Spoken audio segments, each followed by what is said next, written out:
Assalaamu alaikum warahmatullahi wabarakatuh. Hordoftoota Dr. Seenaa Miidiyaa 11 akkam jirtan nagaa fayyaa keessanii na bira bareeda. Alhamdulillah. Hadda mana seenaatitti argamna. Maaliif mana seenaa dhufne? Walumaan haa laallu akkamiin nu simata maamiltoonni seenaa miidiyaa akkamiin nu simattanii isiniin jecha jaaladha. Hayyee Aminaa Shoo. Assalaamu alaikum warahmatullahi wabarakatuh. Daasitee Muhammad waalaikum salaam warahmatullahi wabarakatuh. Kabajamtootaa fi hordoftoota daawwattoota mana Dr. Seenaa Miidiyaa sirra jirtu akkam fayyaa keessanii ashama harka fuunee hordoftoonni amantii biraallee baga jiraattanii isiniin jecha har'a keessumaa mana seenaadhaa taanee intala irraa kadhachuudhaaf dhufnee jirra. Seenaan nu simatti moo nu ariitiillee hin beeknu. Egaa seenaa mana keetitti argamnee jirra. Intala seenaa galmeessitu akka taate abdii qabna. Dasitee ani kan itti argamu mana seenaati. Egaa atillee na wajjin dhuftee jirta. Ani kan dhuguu barbaadu mana seenaatti buna. Ati hoo? Hayyee buna na jalaa fudhatte anillee garuu bunuman jaaladha. Seenaan wanna isiin nu simattee wanna isiin nu keessummaa ofiitiif qopheessite irraa hin beennu. Garuu an buna filadha. Okay, bagaa waan biraa hin filatini sila jireenyillee baay'ee tokko qaalawee jira waan taateef yoo an buna filadhee ati shaayii filattee mucayyoollee burjaajessinee baasiillee itti baay'ifna waan taaneef keessummaa kabajaa rabbi nu haa taasisu. Seenaa nu dandeessa jennee yaadna nu danda'ita bakka nu teelachuu filannoo keenya buna ta'eera. Kanaafuu dasite dhugaa jettanii Aminaa Shoo dhugaa jettanii keessummaan mana namaa yoo dhufe yeroo qaalii keessa jira akkuma wannuma qabanii kennanii fi keessummaan kun natti dhufe jedhanii cannaqamuu hin qabanii asumaan immoo seenaa nu jalaa hin cannaqamini nu jalaa hin dhiphatini haalli akka yeroo keessa jirutti wannuma qaban nuuf haa kennanii isiniin jenna yoo bunallee hin qabaanne haa dhiisanii. Lakki warri dureessaa buna hin dhaban jedhee hin yaadu warra aannaniin karatti nama eegee nama simatudha warra marqaan nama simatudha warra dammaan nama simatudha micciirraa caccabsaa aadaa baay'ee bareedaa qabna waan taaneefu seenaa nu dadhabdin jennu nu dhiisiiti kan nu caalu nu lamaan dadhabuu dhiisiiti daawwattoonni isiidhaa hundinuu keessummaa isii ta'anii gara mana isii kan dhufan taate seenaan dubartii cimtuu fi jajjabeedha kani abbaa feete fuuldura dhaabbattee mirga ofii kabachisiifattudha seenaan mucayyoo gameetti waan taateefuu taanaani ol kaa'an malee ol ka'anii hin fuudhan jedhe oromooni seenaan ogeetti waan taateef ol kaayatteetti keessummaan kamuu yoo itti dhufe oluma kaatee fuute keessummaa fi haala bareedaadhaan keessummeessiti kaarruu ofiitiin itti seeqataa taasii tadhooqaa maal jedhan isiidhaan gammachiisaa jecha. Hayyee dhugaa jettanii seenaa akka isin jettanii kana seenaa irra haasa'uun baay'ee isaa natti ulfaata irra haasa'ee hin danda'u. Yoo seenaa irra hin haasaa jedhee baay'ee natti ulfaata. Seenaan intala bashaashaa intala kabajaa qabdu akkasumallee ammoo intala ofitti amantee deemtu intala ofitti amantummaadhaan wanna daladdu wanna dubbattuuf kamirrattuu iftoominaa intala hojjettudha. Seenaa irraa dubbachuu baay'ee hin danda'u beektan. Kanaafuu isin mee adde Aminaa yoo dandeetta isin seeraan nu ibsaa isiniin jedha waa'ee seenaa irraa. Akkasumallee maamiltoonni seenaa miidiyaa hundi keessanuu warri as jalatti argamtan yoo balleessine taate dhiifama isiniin jenna. Hadda ammoo gara mana seenaa sababa nu fideefillee viidiyoo kana hanga dhumaa ilaalaatii laayik sheer gochuu sabskaaib gochuudhaan seenaa miidiyaa bira akka dhaabbattan kabajaadhaan isin gaafannaa viidiyoo keenya hanga dhumaa ilaala gara Aminaa Shoo isin deebisa. Okay, dasitee dhugaa kan keetii egaa kabajamtoota daawwattoota mana Dr. Seenaa Miidiyaadha. Adda keessummaa seenaa miidiyaa taanee mana isitti argamnee jirra. Haayyamas isin hin gaafanne garuuyyuu Oromoo wali haayyamsiifatu walitti dhufee wal amansiifata waan ta'eefu waalumaa galattu obboleettiin keenya seenaa miidiyaan bu'aa bayii hedduu keessa darbite gama dhaabbata yuutuubitti dabalamuu isiitiin ciminaa fi dandeessii ofii kan qabduuni of qofaaf osoo hin taane obboleewwan isiidhaa hedduu fakkaattoota akka isii of dhiiftee gargaaruudhaanii seenaa guddaa kan galmeessiteedha. YouTube chaanaalii namoota kamii irrattu jechuudha. Waa hunda caalaa wanti nama gammachiisaa, wanti nama bashannansiisaa fuula isii fi seequu isiitii seequun sadaqaadha jedhanii. Seenaa miidiyaa mana nama kamiitittuu gaafa arginu isii seeqattuu fi isii kolfitu malee tasuma isii aartee yookaan fuula ofii guduunfitee teessu yookaan haasoftu hin argine. Seenaa wanti tokko wanni isii dallansiisuu fi wanni isii aarsu tokko hamma isii hordofee fi turtii wajjin taasise irratti waan akka qofa irratti hin argee tokkoffaa gandummaa hin jaalattu lammaffaa nama saba isiidhaa tuqu nama Oromoo jechaan tuquu fi nama faallaa Oromoodhaa deemu seenaan hin jaalattu faallaa seenaa Oromoodhaa deemu. Fi nama Oromoo qeequ seenaan dhugumatti fuuldura dhaabbatti jechuudha. Gaachana dur kunoo uummanni loluun san akka gaachanaa sanitti warroota jechoota hin taane Oromootti darbachuudhaaf deemu yookaan maqaa Oromoodhaa xureessuuf deemu gixxim gootee afoo dhaabbattee likki itti himti. Dhugaa irraa duubatti hin deebitu. Seenaa amanasii irraa hamma tokko kabaree kana jechuudha. Kolfitee taphatti nama hunda kolfisiiftee taphachiifti. Seenaan immootu waan feete walgahii kamiin irrattu yookaan immootu yuutuubii kana irratti illee yeroon argu mirga ofii namaaf hin dhiiftu. Mirgi isiidha immootu akka sarbamuuf abbaa feete biratti illee hin cadhiftu. Haqa ofii miccirtee fudhattee waan dubbachuu barbaadu dubbatti. Kanarraa seenaan baay'ee natti toltee jirti. Waa hundaafuu jiruu biyya ormaa keessa taate. Bu'aa bayii hedduu buutee dhaabbata yuutuubiitti dabalamuudhaan hojii wayii eegaltee galmaan gahuu fi milkaa'ina argachuu isiitiin ani hedduu gammadee jira. Daawwattoonni seenaa miidiyaadhaa akka jajjabeessitanii viidiyoo isiin gadhiiftu yeroo yeroodhaan waan dandeessaniin koomentii babbareedoo barreessuudhaan hamilee isittiin horaa gaafii barbaadan gaafachuudhaan akka isiin illee deebii bareedaa isinii deebiftuu fi isii qarqaaraa wantoota baruu barbaadan hundaayyuu akka isin barsiiftu abdii qabna. Manni seenaa bareedaa akka hojjetuu fi akka galmeessullee abdii qabna. Kanaafuu viidiyoo isii daawwadhaa fi sheerii godhaa fi wal jajjabeessaa. Nama kamiyyuu bakka inni gayuun akka geessan abdii qabna rabbii gaditti. Kaayyoon isiidhaa akka karatti hin dhaabbanne ka taasisu ammootu deeggarsa cimaa godhee fi isin daawwattoota isiitii jechuudha. Dassitee yeroo si jalaa fudhadhee dhiifama itti fuufi kan kee. Hayya Amina Shoogalatoomisen jedha na jalaayyuu fixxee amala seenaa irraa wanna hin qabu atuu fixxee jirta. Amala seenaa irraa wanni ati hambiste keessaa tokko ammoo wanni ani na ajaa'ibsiiftu yeroo kamiinuu fuula kiyya keessaa hin banne inni tokko jira. Isa sana ammoo Amina Shoo dagattee jirti jedha. Inni sun maalidha? Seenaan nama Oromoo kamiidhame tokko yoo argite yookiin ammoo rakkoon tokko irra kagaye yoo argite harka caalaa dubbachuu irra imimmaaniin argisiifti. Hin booti. Yeroo baay'ee argee jira. Akkasumallee yeroo itti haasawullee keessanillee yeroo itti dubbisu hin booti beete imimmaaniin ibsatti harka caalaa akkuma dubbiidhaan haasoftu san imimmaan isheellee faana yaa'a. Quuqama saba ofii qabdi jechuudha. Quuqama saba ofii qabduufi akkuma afaaniin dubbattu imimmaan illee faana harca'a. Kana keessa yeroo kamiinuu hin dagadhu amala ishee keessaa jechuudha.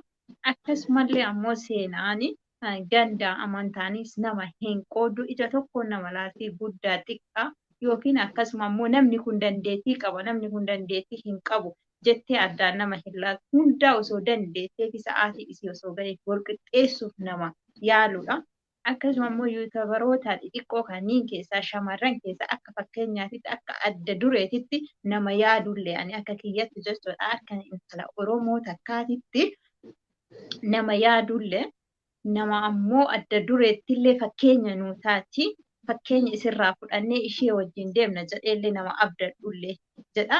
Akkuma sanii hadha ammoo sababiin mana ishee dhufeefi seenaan gara yuutuubii maamila yuutuubii seenaa wanna dhufneefi akkuma jalqabuma irratti isinitti himne amma dhuma isaa irratti isiniif ibsina isinin jechuu jaaladha. Seenaa koo kongiraa baga gammaddee baga maamilaa yuutuubii taateessan jedha. Gammachuun kee gammachuu keenna gammachuu keessi wajjin qoodamuuf mana keetitti argamne baga gammaddee baga sadarkaa kanarra geessee baga dadhabbiin keessiif milkaa'ee namni tokko dalagee hojjetee yoo ammoo dalagaan namaa sun galma namaa ga'e gammachuu guddaa tokkotu namatti dhagahama. Baga gammaddee sin jedha kun ammoo guddaa miti. ganaa si eeggataa, fuuldura keetii ganaa si eeggataa, hojiin kee ganaa si eeggataa. Akkuma sani ammoo atillee hojii kee wanna uummata keetiif ta'uu akkasuma ammoo Oromoo jaalattuuf, Oromoo saba keetiif kan quuqamtuuf yeroo baay'ee ammoo kan imimmaan dhangalaastuuf Oromoo saniif maal hojjedhaa, maal dubbadhaa, maal argisiisaa. Fakkeenya dubartootaa keessaa mee fakkeenya ta'ee dubartoonni narraa maal barata jettee akka waan tokko nuu qabdee dhuftee yookiin ammoo waan tokko nuu argisiiftu qabdii sirraa qabaasin jedha. Kanallee akka daladdu ammoo nan beeka. Akkasuma ammoo si yaadachiisu maafan siin jedha. Kana sirraa eegasin jechuu barbaada. Akkasuma ammoo hordoftoonni seenaa miidiyaa hundi keessanuu warri hanga ammaatitti laayikii sheer saskaabii gochuudhaan bira dhaabbattanii jajjabeessitanii sadarkaa kanaan geetta hundi keessanuu galatoomaa isiniin jedha. Akkuma duraan sadarkaa kanaan geessanii jajjabeessaa turtanii ammallee jajjabinni keessan ittuma haa fufuu faana fufaa. Jajjabaadhaa, jajjabeessaa, bira dhaabadhaa. Isiniin jecha jaaladha. Amina Shoo. Maal jetta? Egaa waan jennullee fixannee jirra. Gammachumaa fi wannuma jennee ibsannullee hin beeknu. So obboleettii keenya seenaa wallaahi baga gammaddee gammachuun kan kee yeroo kamiyyuu kan itti fufu Rabbi siif haa taasisu. Namni hojii isaatiin milkaa'aa. Kaayyoo yoo qabaate namni kaayyoo isaa galmaan gahaa.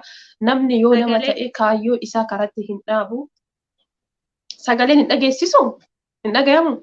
Ni dhagama jedhee yaada. Inshaallah. Kanaaf obboleettii keenya akkuma dadhabdee waa hunda keessa darbitee isteeppii tokkoffaadhaa kana xumurattee milkaa'ina galmeessite. Kanaaf illee akka kana caalaa milkaa'ina addaa galmeessaa deemtu hojii gaarii akka hojjettu uummata keetii fi obboleewwan kan kee kan si qarqaaranii sadarkaa kana irraan si gayaa Rabbii gaditti atis kophaa kan kee utuu hin taane hawaasa kee wajjin daawwattoota kee wajjin hiriyoota kee wajjin hundi namaatu jechuudha. Milkaa'ina kana si waliin fidee dadhabbiin hunda namaatu jira waan taateef milkaa'ina miidiyaa irraa kanatti atis cimtuu taatee jabaattee milkaa'uu keetii fi gammachuu guddatu namatti dhagama hedduu nama boonsitaa hojiin kee hojii boonsaan ture obboleewwan kan kee bira dhaabbachuudhaan kan kee dhiiftee of dhiiftee yeroo baay'ee nama dabarsuu turte. Seenaan oduu akka namatti kan ofitti deebitee of ilaaltee kan ofiif hojjettu taate silaa hagayoo tanaa dhiisiiti namni jalqaba irratti seera yuutuubii guuttatee gara yuutuub chaanaalitti dabalamu isii ture. Garuu isii yeroo hedduu obboleeyyan isaaniitti dabarsuu turte caarraa ofii ofirra dabarsaa namoota hedduu qarqaaruudhaan turte haga ammaatitti illee qarqaaraa jirti. Qarqaarsi sun ammallee itti fuufaa ka dhaabbatuudha miti gama seenaatiin. Kanaafuu jennaan obboleettii keenya hojii tola ooltummaa obboleeyyan kan kee gargaaruudhaan of gammachiisuu dhiistee obboleeyyan kee dursitee gammachiisuudhaan hojii baay'ee bareedaa hojjechaa turte namoota baay'ee illee gammachiisaa turte namni nama gammachiise immoo rabbi isa gammachiisa rabbi waan ati yaadanneen waan ati qabanneen si haa gammachiisu hojii kee hojii milkaa'inaa rabbi si haa taasisu nama seenaa gaarii hawaasaa fi mataa isaatiif yuutuub chaanaalii isaa irratti hojjete ittiin gammadu rabbi si haa taasisu siin jedha. Hayyaa Amina Shoo baay'ee tokko galatoomii yaada bal'inaa irraa ibsite anammoo seenaa yaada irraa ibsuu kan danda'u amala baay'ee qabdi. Mi'a asirratti xiqqoo isii gaafadha maamiltoonni seenaa miidiyaallee haa dhaggeeffatanii amalli seenaa irraa jibbitu tokko maalidha? Amalli seenaa irraa jibbu baay'eellee hin argine yoo namni yeroo durallee dubbadhee jira. Wanni baay'ee isii aarsu tokko yoo jiraate immootu nama maqaa Oromoodhaa akka hin taanetti irraa dubbatu yookaan nama Oromoo qeequudha jechuudha. So namni kamuyyuu beektaa yoo Oromoo qeeqanii dhiigatu nama danfaa namni dhugaadhaan dhiigni Oromummaadhaa keessa yaa'u sababni Oromoon seenaa baay'ee kafalee maqaa ofii kana jiraachisee jira. Mataa ofiitii fi mataa ilmaan isaallee ol qabee jira. Lafee nama hedduutu irratti dhumatee yookaan dhiigni nama hedduu irratti dhangala'ee Oromummaa kana jiraachisuudhaa fi dhaloota kanaan gahuudhaaf jechuudha. Garuuyyuu namni tokko sammuun isaa of jala yaadu gisee dhufee maqaa Oromoo xureessu yookaan Oromoo xiqqeessuudhaaf deemu seenaan iddoo kanatti obsa hin qabdu. Baay'ee tokko obsa fixatti dallantee miira keessa seenti. Miira keessa seenti iddoo kanatti deebii ulfaataa nama saniif iddoo kanatti deebii gahaa nama saniifillee hin kenniti garuu baay'ee aartii iddoo kanatti baay'ee aartii jechuudha. So amala san xiqqeeffadhu gaafa saba keellee si jalatti tuqan immootu gorsaan amansiisi itti himi barsiisi fakkeenya immootu kabajamoo fi jaalatamoo barsiisaa keenya kan eenyummaa oromummaadhaan nu barsiise waa hunda dursee durallee utuu beennuyyuu Jawaar Muhammad fakkeenya haa godhannu diina isaatitti illee ni seeqataa fiira isaatitti illee ni seeqataa guyyaa tokkocha dallansuudhaan diina isaatiifis ta'ee fira isaatiifis ta'ee deebii kennee hin beeku deebiin inni diina ofiitiif illee kennu kan diina cabsu malee kan diina ol kaasuu miti waan ta'eefu jechi isaa tokkottiin diina mataa lafa laalchisaa fakkeenya isa godhannee gaafa diinni oromoodhaa dhufee beekaa nuqee kullee nutillee ammoo waan isa cabsaa wayii deebisuudha malee aarree dallansuu keessa seenuu hin qabnu. Dhaamsi koo seenaa hin dallanin gizeessan yookaan ammoo xiqqoosii miira keessa hin seeninii siin jechuun barbaada. Waan kana irratti arginu bootaa kanatti anillee akkuma kee jechuun ni danda'a xiqqoo isii hin busomti hin aarti garuu ammoo homa san deebii garaadhaa honna takka hin qabdu akkuma Aminaan jettee Jawaar irraa xiinxallaa siyaasaa keenya Jawaar irraa barachuu dandeetta ilaalcha isaallee hin qabda waan taateef isarraa barachuu dandeetta waan baay'ee. Seenaan isintu nama irraa baradhu natti himaa naanuu hin jedhini jechaa jiraan. Akkasuma ammoo yeroo kamiinuu miira keessa seentee akka hin boonne an dhaamsa isheedhaaf dhaamu jechuudha akka dhaamsaatitti akka hin boonne jechuudha yeroo kamiinuu hin bootti beektee quuqama ofii imimmaanii ibsatti osoo isa dhiifte. Gara laafummaadha beektaa namni dhugaadhaan gara laafummaadha garuu ammoo boo'ichaan yeroo akkasitti boottu sani hin miidhamatu qaama isii irra gahaa fuula isii irra gahaa akkasuma bakka hin ta'u osoo dhiifteen jedha.